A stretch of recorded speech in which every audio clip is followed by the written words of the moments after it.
Hop on the Chat Nook choo-choo, hop on the Chat Nook choo. On the Chat Nook choo-choo, hop on the Chat. Hop on the Chat Nook choo-choo. Hop on the Chat Nook. Hop on the Chat Nook choo-choo, hop on the Chat Nook choo. Hop on the Chat Nook choo-choo, hop on the Chat.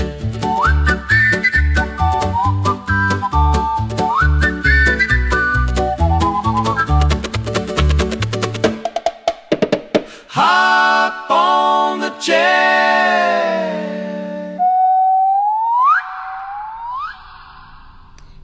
Hello everybody and welcome to the Chat Nook. I'm Christine Deaton. I know everything looks different today because we are on a different location.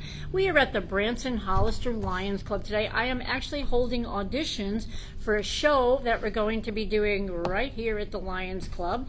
And we've been having auditions yesterday and today. And in just a bit, guys, I'm going to actually have some auditioners doing their craft and doing it right on stage here. But in the meantime, I wanted to welcome you. Thank you for being here at the Chat Nook today. And I hope you're having a wonderful day. Terry, I see you out there. Thanks for joining me. Okay, so I'm going to touch on a couple of things that we've been talking about that I talk about constantly. Please don't get tired of it because I'm trying to keep it in the news because it needs to be in the news.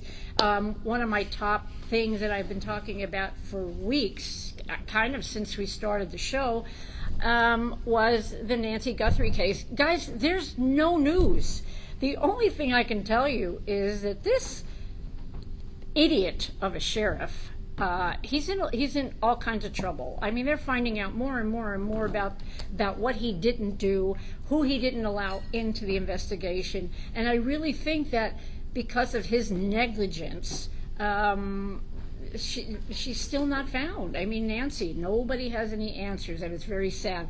They did send some hairs that they found to Quantico. It's the FBI's, what do you call it, the lab. The DNA lab, and still there's no news. There literally is no news. So, you know, I still, my heart goes out to the family because they have no resolution. And it's very, very, very sad, and it just kind of breaks your heart for them. The other thing that I want to touch on before we get these beautiful ladies up on stage to do an audition for you is Tanner Horner. Oh, is this there are some people that, I hate to say this, should just not have been born, because all he's done is bring horror to the planet.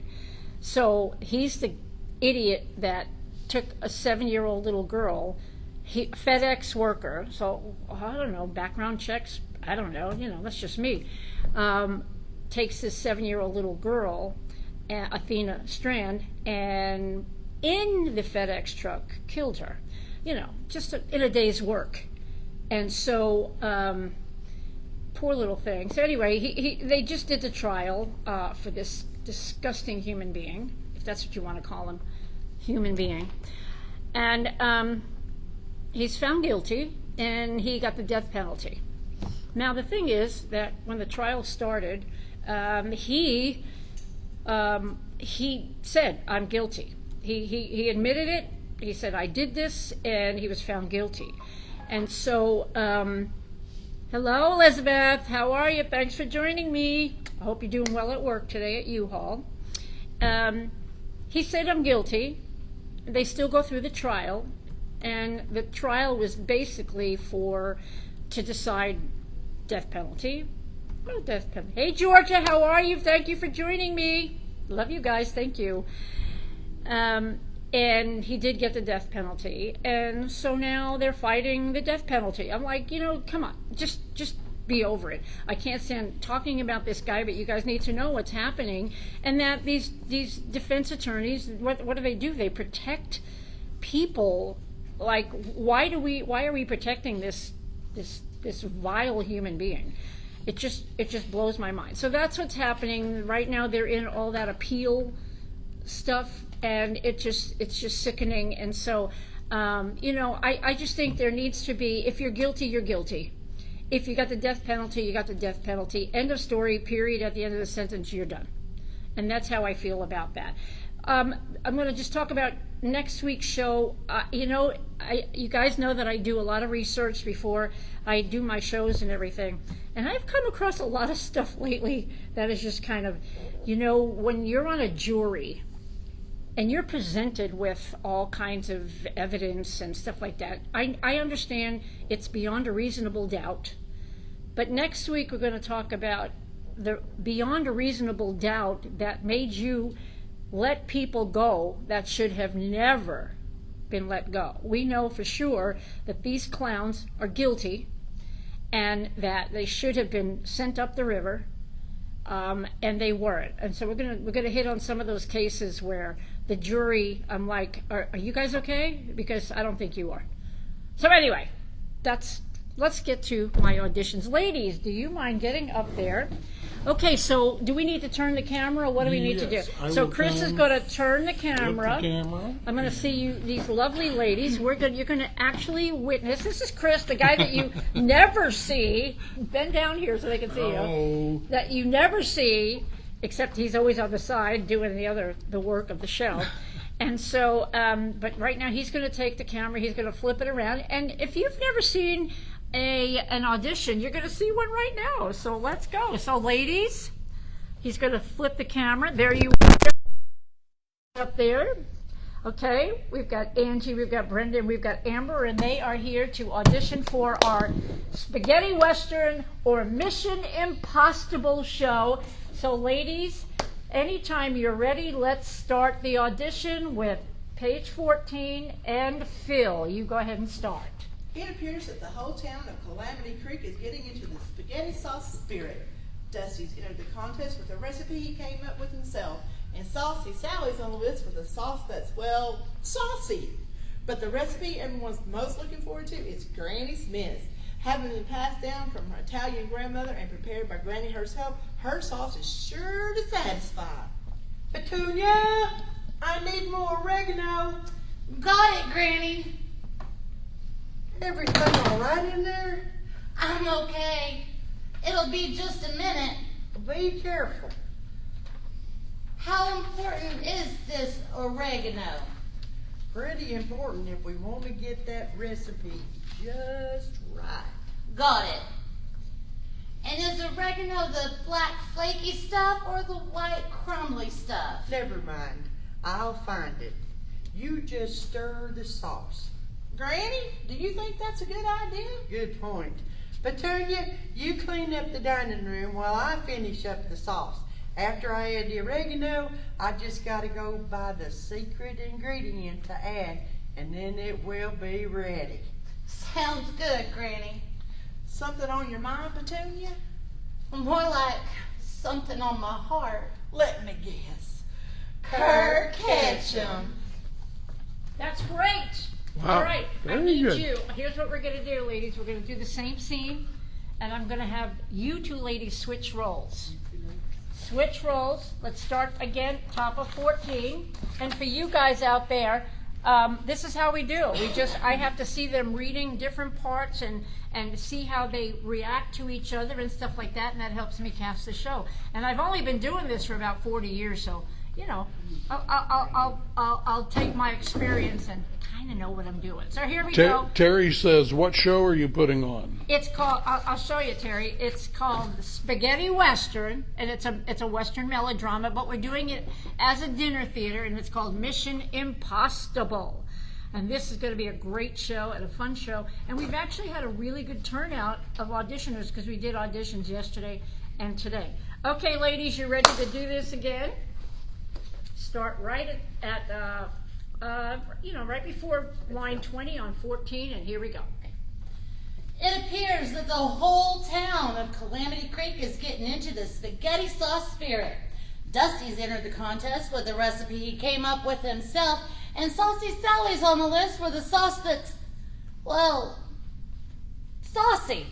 But the recipe everyone's most looking forward to is Granny Smith's, having been passed down from her Italian grandmother and prepared by Granny herself. Her sauce is sure to satisfy. Petunia, I need more oregano. Got it, Granny. Everything all right out there? I'm okay. I'll be just a minute. Be careful. How important is the oregano? Pretty important if we want to get that recipe just right. Got it. And is the oregano the black flaky stuff or the white crumbly stuff? Never mind. I'll find it. You just stir the pot. Granny, do you think that's a good idea? Good point. Petunia, you clean up the dining room while I finish up the sauce. After I add the oregano, I just have to go by the secret ingredient and add, and then it should be ready. Sounds good, Granny. Something on your mind, Petunia? More like something on my heart. Let me guess. Kurt Ketchum. Okay, good job. Here's what I want you to do. Amber, stay up there. You ladies can come down. I want you to read page 1, Phil. That whole monologue thing, I want you to read it, and then Angie, I'm going to have you do the same thing. Okay. Howdy there, folks, and welcome to the Hoot and Holler, the most wholesome and hallowed hotel in town. My name's Phil McCubb, and I've been the barkeep here for going on now, let me see, must be almost 9 months, which is a record considering how quickly everything changes out here. Now, you might be wondering where out here is. Well, we're right back stab in the middle of Calamity Creek, the best boisterously bustling borough in all the West. Or at least it was before Duke Dreadful arrived and started making a mess of things in town. Now, who's the Duke Dreadful, you ask? Well, he's only the villainous villain you'll ever lay eyes on. He's been buying up Calamity Creek piece by piece, and rumor has it, the Hoot and Holler is next on his list. Whenever you see him, I want you to give him the biggest boos and hisses you have. Uh-oh. I lost my spot. That's okay. It's easy. There's a lot of words on that page. Okay, yeah. Let's try it now. Okay, got it. Booze. Luckily, everyone knows that where there's a villain, there's a hero. And in Calamity Creek, that hero's name is Sheriff Kurt Ketchum. And so every time you spy Kurt, you give him your best cheer and hooray. Let's give that a try. And what's a hero without a heroine? Here in Calamity Creek, our heroine is none other than Petunia Pearl, who's a little clumsy and occasionally finds herself in need of saving. When Petunia trips lightly, or not so lightly, into the scene, let's give her our best. Aww, let's hear it. Aww. All right, I think you got it. Now, of course, we have plenty more citizens here in Calamity Creek, and those townsfolk have plenty of personality. Some of them should be stopping in soon for a drink or a bite, or maybe even a quick game of cards. No matter who comes through the next door, one thing's for sure, that's never a dull moment, a day in the Hoot and Holler. Oh, here comes Dusty Britches now. He's not the sharpest tool in the shed, but he sure is one of the nicest. Hey there, Dusty. Good job. Yeah. Nice. Alright. Same exact thing, page 1. Howdy there, folks, and welcome to the Hoot and Holler, the most wholesome and hallowed hotel in town. My name's Phil McCubb, and I've been the barkeep here for going on now, let me see, must be almost 9 months, which is a record considering how quickly everything changes out here. Now, you might be wondering where out here is. Well, we're right smack dab in the middle of Calamity Creek, the best boisterously bustling bureau in all the Wild West. Or at least it was before Duke Dreadful arrived and started making a mess of things in town. Now, who's this Duke Dreadful, you ask? Well, he's only the vilest villain you've ever laid eyes on. He's been buying up Calamity Creek piece by piece, and rumor has it, the Hoot and Holler is next on his list. Whenever you see him, I want you to give him the biggest boos and hisses you've got. Let's try it out now. Boo! Luckily, everyone knows that where there's a villain, there's a hero. And in Calamity Creek, that hero's name is Sheriff Kurt Ketchum. So every time you spy Kurt, give him your best cheer and hooray! Let's give that a try. Hooray! And what's a hero without a heroine? Well, here in Calamity Creek, our heroine is none other than Petunia Pearl, who's a little clumsy and occasionally finds herself in need of saving.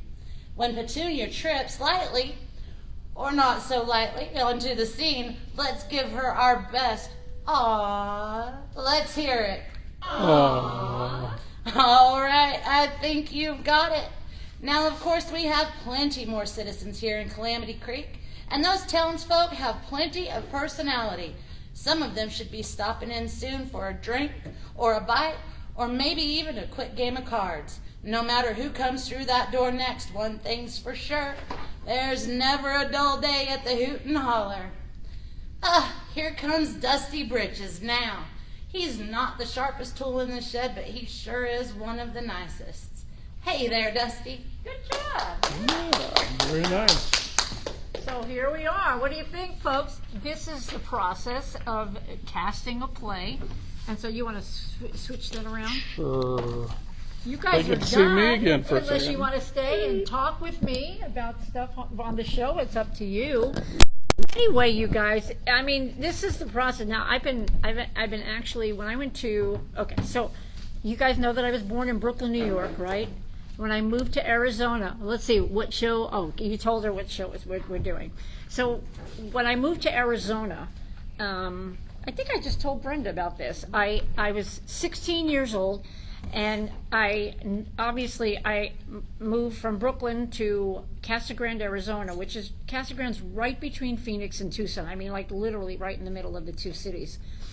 And started my junior year of high school, and knew nobody. I felt like I was kind of drowning in, oh my gosh, what just happened here? And had my wonderful friends in Brooklyn, and we were gone. We left. And so the only thing that I thought to do, and there was a little tiny note in my journalism class on a blackboard, and it said tryouts for Bye Bye Birdie. And well, I knew Bye Bye Birdie was a great musical, and so I remember sitting in class. I was only in the school maybe a couple of months when I saw that. And I said, you know, I think I'm just going to do that. I'm thinking to myself, I'm sitting there going, I don't know what else to do. I'm not an athlete. I'm not going to go out for any of that stuff. So maybe I'll just try out for a play. Maybe that'll get me involved in something. And so I went to the auditions, and I got the lead role. And really at the time, I wasn't even sure what that entailed. But it was a great role, and it was a great show, and you know, it was something that after that first show, I said, I love this. This is really what I'm probably going to do, like most of my life. So after that was my junior year. They did 3 shows that year. I was in all 3 shows and got really good parts in all of them. I think I got 2 leads and a supporting role that year. My senior year, same thing. I got leading roles, and by this time I've got 6 shows under my belt, and I'm thinking, I love this. Unbeknownst to me, I was up for a scholarship to, there was the Central Arizona College, which is a local community college, 10 minutes from my house, and I got a fine arts scholarship. And so right out of high school, I had the summer, I worked for the summer, and then I went out to Central Arizona College, and I majored in fine arts. And I did 3.5 years at Central Arizona College. Yeah, we got some auditioners coming in, some more auditioners. And by that time, now I'm, 21 years old, now I'm getting married, and the school thing stopped. Hi, guys. And so I'm on my podcast, you guys, so come on in, and if you want to say hi, you can. So anyway, I got married and had a child and all that story and everything. And then my daughter was about 2.5 years old. I ran into my music and theater teacher from the college, and she said, hey, I need help with some music and some altos and all this stuff. If I give you a scholarship, will you come back to school? And I said, yeah. So I went back to school, and did another like year and a half out at the college. And by this point, I'm learning, I'm absorbing music and theater and how this works. And eventually, I started producing and directing community theater in the town. Now, at that time, when we first moved to Casa Grande, there were about 10,000 people. It was a really small, it was a town of Casa Grande. Eventually, it grew so big that it became the city of Casa Grande, and we had about 45,000 people. I mean, it grew like crazy, like pretty quickly. So the community loved theater and performances and everything. And so for the next 25, 30 years, I was the person in town to do theater and music. I mean, every big event that happened in town, I was the MC, or I put shows together, whatever it was, and it became my life's work. And I worked other jobs, but my love was theater and music. And so then at about, I can't remember what year it was, in 1991, we started our production company called EEA Productions, which is Elizabeth, Emily, and Ashley, which are my 3 daughters. And we started that company and did all kinds of shows under my company name. And then I was asked to run a theater. There's a historic theater in Casa Grande called the Paramount Theater. And I was asked to be the general manager of that theater and got very involved in that. Produced, I don't even know how many shows we produced there. It was just a great theatrical fine arts life.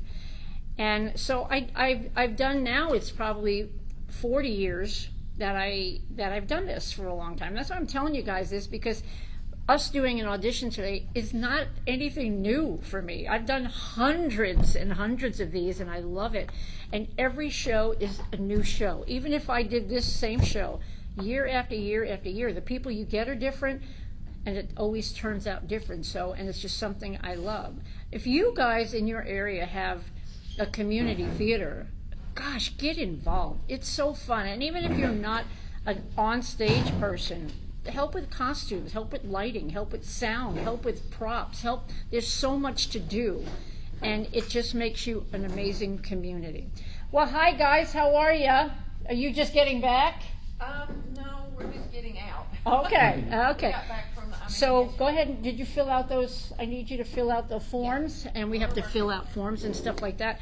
So we are going to continue auditions here in a few minutes, but I'm going to actually cut my podcast short today. Next week, we're going to change the time for the next several weeks because Sundays are going to be one of our audition days. Not audition days, rehearsal days for this show. And so we'll probably make it later in the day, 4 or 5 o'clock is what the time will be. So anyway, I want to sign off today. Thank you all for being here on this short podcast. Ladies, thank you for being on the podcast. That was really awesome. And I appreciate you guys very much. My podcast is attracting tons and tons and tons of people. We're so excited about that. We love that. And don't forget to like and subscribe, please, because that helps me a lot. And anyway, you guys have a fabulous day. We love you guys, and we'll see you next Sunday. We will post what the new time will be for a while. And so you guys have a great Sunday, and we'll see you next time. Bye. And anyway...